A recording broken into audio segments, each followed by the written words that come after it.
देख रहे हैं अंत तक 24/7 खबर सबसे हटके।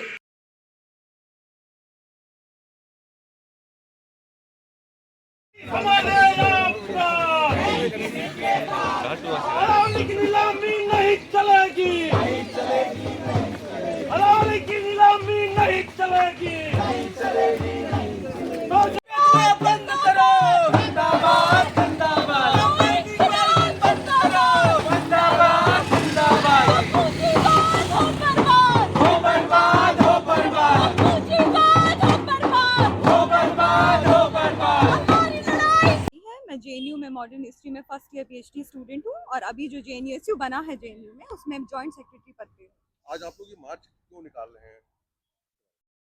देखिए, हम देख रहे हैं कि देश में जब से अभी कुछ समय से पार्लियामेंट्री सेशन शुरू हुआ है, लगातार किस तरह के बिल जो है सरकार पास करती जा रही है, जिसमें चाहे मनरेगा को खत्म करने की बात हो, चाहे हायर एजुकेशन पॉलिसी के तहत शिक्षा को निजीकरण कर देना हो। और अब देखिए कि किस तरह से अरावली भी जो है, जो हमारा भारत का जो प्राचीनतम पर्वत श्रृंखला है, उसको भी ये खत्म करना चाह रहे हैं। जो डेफिनेशन दी जा रही है कि 100 मीटर से ऊपर का जो पर्वत है उसे अरावली नहीं माना जाएगा, तो इस तरह की डेफिनेशन को बदल कर ये सरकार जो है वो अरावली को खत्म कर देना चाहती है। और जब अरावली खत्म होगा तो उससे यहाँ रहने वाली तमाम जनता जो है वो सीधे सीधे इससे अफेक्ट होने वाली है, चाहे वहाँ मौजूद बायोडाइवर्सिटी हो उसका जिस तरह से विनाश होगा। और दिल्ली में हम रहते हैं, दिल्ली भी अरावली रेंज में आता है और जेएनयू भी अरावली रेंज पर बसा हुआ है, तो हम बहुत अच्छी तरह से जानते हैं कि अरावली खत्म हो जाएगा तो हम उससे सीधे सीधे प्रभावित होंगे। और इसलिए आज हमने ये मार्च का कॉल दिया है, क्योंकि हम चाहते हैं कि जो देश की जनता है वो उस चीज को लेकर जागरूक हो, और जो सरकार जो सत्ता के नशे में चूर है, जो यहाँ की जंगलों जमीनों को बेच देना चाहती है, उस सरकार के कान तक ये बात जाए कि जब वो इस तरह की विनाशकारी नीतियां लेकर आएंगे तो इस देश के बैठे लोग, इस देश के युवा, इस देश के छात्र चुप नहीं रहेंगे और उनकी नीतियों का पुरजोर विरोध करेंगे और उनसे संघर्ष करेंगे नीतियों को बदलवाने के लिए। एक तरफ पेड़ लगाने की बात करी जा रही है और एक तरफ जंगलों को खत्म किया जा रहा है, कितना असर जीव जंतु और इंसानों को पड़ेगा?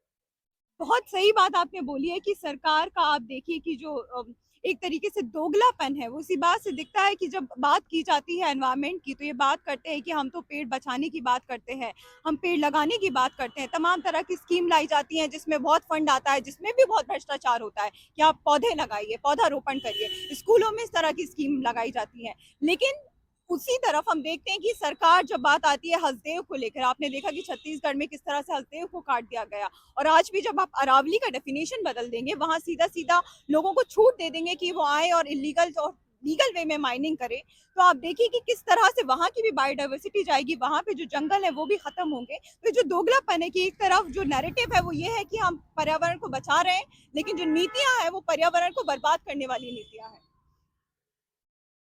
ठीक है जी, बाकी